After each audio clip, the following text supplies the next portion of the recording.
Hey guys, welcome back to the channel. Meet Praneet. In today's video, we are going to bust some of the myths that you probably have heard or have seen around EB-1. So stay tuned and watch this video till the very end. So the very first myth that you might have come across through internet or someone must have told you is that PhD is a requirement for EB-1. Well, the answer is no.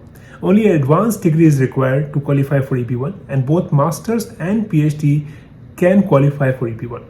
In my case, I had masters in bioinformatics and I qualified for EB-1B. So I got my green card in the EB-1B category. So if you're planning to file for EB-1 and if you have an advanced degree, I would suggest you to go to an immigration attorney and make sure you get your profile evaluated and see if you can qualify for the criteria that uscis has set up. Also, I have made a very extensive video on what are the EB-1 criteria that are set by uscis for both EB-1A and B. So do check out that video. I'll put the link in the description. And you can also contact me on LinkedIn. I'll put my LinkedIn username in the description if you want to just chat and discuss about your profile and see if you can qualify. I will be definitely very happy to make sure I can give you some of the insights that I have learned throughout the process. Now let's see what is the next myth on the list. So the next myth is that people think that only people from science background or who are scientists with a lot of research papers can qualify for EB-1. Well, that's not true. If you have seen some of my recent videos where I shared a success story of EB-1A case where my friend Shantanu qualified for EB-1A from a technical sales engineer / management background. So you can see that people from diverse backgrounds can qualify for EB-1. It's that there are 10 criteria that uscis has set out, and if you go and look at the video that I've made on all these 10 criteria and I've explained these criteria in detail, you can go and check and self-evaluate which of the criteria you can qualify for. And if let's say you qualify for 3 out of 10 which is the case for EB-1A, or 2 out of 10 which is the case for EB-1B, then you can think about applying for EB-1 category. So the next myth on the list is that you need thousands of citations to qualify for EB-1. Well, that's not the case. First of all, citations here doesn't mean that you get the tickets on the road. Citations here mean that the research that you have published is being cited or used by different people in the same niche that you're working. So in my case, when I applied for EB-1B, I had around 600 citations. So USCIS doesn't have a set number that you need to have these many citations or these many number of citations to qualify. I think what they do is it's more of a qualitative analysis where they try to see whether what you have done is enough to put you in the top 10 or top 10% in the field. So don't go by the number, go by the work that you have done. So number doesn't really matter here, because we have seen cases and I think a lot of immigration attorneys have videos about it where they have shown that people with even 10 citations can qualify for EB-1. So, and I think in Shantanu's case, he has only 20 or so citations, but he's still qualified. So I think it's the overall criteria, like in total, how many criteria you're fulfilling and how well your profile is or how well it's suited for EB-1, that is more important rather than the number of citations you have. So the other myth that you might have come across is if you qualify for O1 visa, you will qualify for EB-1. Well, that's not true. I agree that the criteria that USCIS has set for O1 and EB-1 are very similar, but the stringency level of EB-1 criteria is way higher than O1. So if you qualify for O1, your chances for EB-1 are higher, but it's not certain.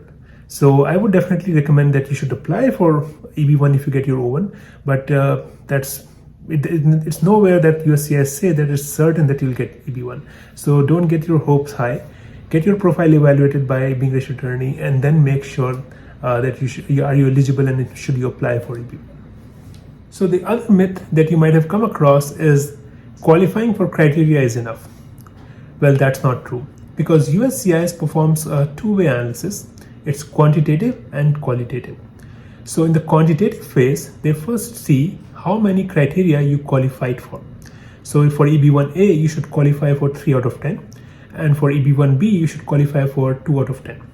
And once you have qualified for the number of criteria they have set, then they go into a qualitative analysis where they try to see whether the evidence, with all the evidence and the criteria that you have fulfilled and the evidence you have submitted puts you in the top of your field or puts you in the extraordinary ability category.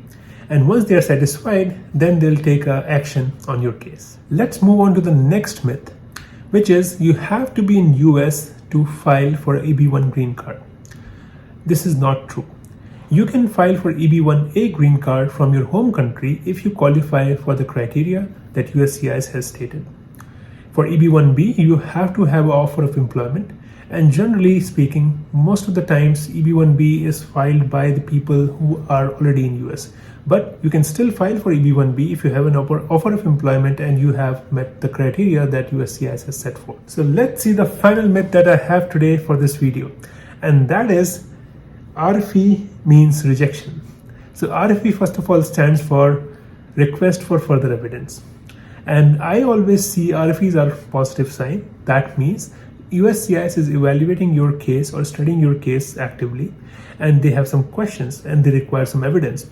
So the first thing is, whenever you receive an RFE, be positive, read your RFE very carefully and try to answer those questions or the evidences that you require line by line.